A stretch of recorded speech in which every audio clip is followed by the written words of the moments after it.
कारगिल युद्ध में जान की बाजी लगाने वाले पूर्व सैनिक को साबित करनी होगी नागरिकता। जिले में एसआईआर में मनमानी आपत्तियों का खेल।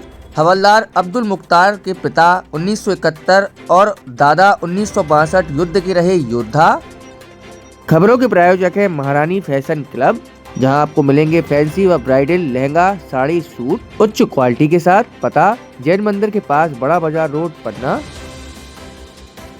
जिले में चल रही विशेष गहन पुनरीक्षण एसआईआर प्रक्रिया के दौरान मनमानी और अनियमितताओं के गंभीर मामले लगातार सामने आ रहे हैं। स्थिति यह है कि अब देश की सीमाओं की रक्षा करने वाले जाबाज सैनिकों और पीढ़ियों से देश सेवा में लगे परिवारों तक को नहीं बख्शा जा रहा है। जिले में सुनियोजित ढंग से विशेष समुदाय को निशाना बनाकर उनकी नागरिकता पर सवाल खड़े किए जा रहे हैं, जिससे लोकतांत्रिक प्रक्रिया की निष्पक्षता पर भी गंभीर प्रश्न चिन्ह लग गया है। ताजा मामला पन्ना विधानसभा क्षेत्र के ग्राम बरौली का है, जहां रहने वाले सेवानिवृत्त सैनिक हवलदार अब्दुल मुख्तार, उनकी पत्नी हमीदा खातून एवं उनके पुत्र मोहम्मद जियाम की नागरिकता पर भी आपत्ति दर्ज कराई गई है। यह आपत्तियां केशव प्रसाद एवं राजेंद्र कुशवाहा नामक व्यक्तियों के द्वारा फॉर्म 7 के माध्यम से लगाई गई हैं, जिनमें सीधे तौर पर उक्त परिवार को भारतीय नागरिक नहीं होने का आरोप लगाया गया है। सबसे चौंकाने वाली बात यह है कि हवलदार अब्दुल मुख्तार ने कारगिल युद्ध में देश की सीमाओं की रक्षा की।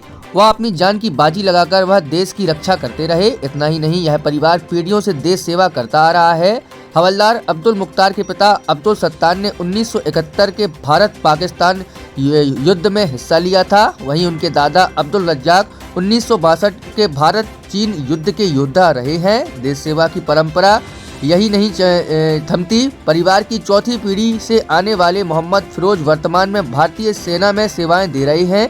इस तरह 4 पीढ़ियों से राष्ट्र सेवा में समर्पित परिवार को विदेशी करार देना केवल उनकी सामाजिक प्रतिष्ठा पर हमला है, बल्कि यह देश की सेना और उनके बलिदान का भी अपमान है।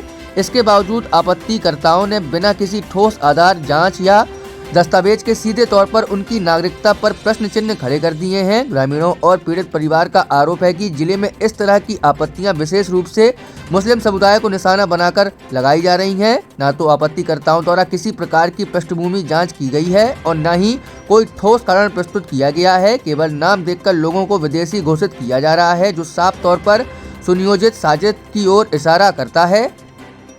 मेरे नाम के सामने केशव प्रसाद मौर्य ने आपत्ति लगाई है, जबकि मैं एक सेना से रिटायर हूँ। 25 साल सेना में सेवा दिया। मेरे पिताजी भी 20 साल सेवा दे करके रिटायर हुए, जो कि 71 और 62 की लड़ाई में थे। मेरे दादाजी भी सेना से रिटायर हैं। मतलब आज से करीब 100 साल का हमारा रिकॉर्ड है कि हम सेना में ही सेवा करते हुए आ रहे हैं। चौथी पीढ़ी है हमारी। मेरा बेटा भी एक अभी प्रेजेंट हालत में सेना में है। दूसरे बेटे के नाम पर आपत्ति लगाई गई है। ये इस देश के निवासी ही नहीं है। जी, जो अभी सेना में योगदान दे रहे हैं उनका नाम क्या है? मोहम्मद फिरोज। अच्छा, और किसके द्वारा आपत्ति लगाई गई है? केशव प्रसाद। अच्छा, केशव प्रसाद। और आपका नाम क्या है? मेरा नाम अब्दुल मुख्तार है। अच्छा, आप कौन से पद पे थे? मैं नायब सूबेदार से रिटायर हुआ हूँ।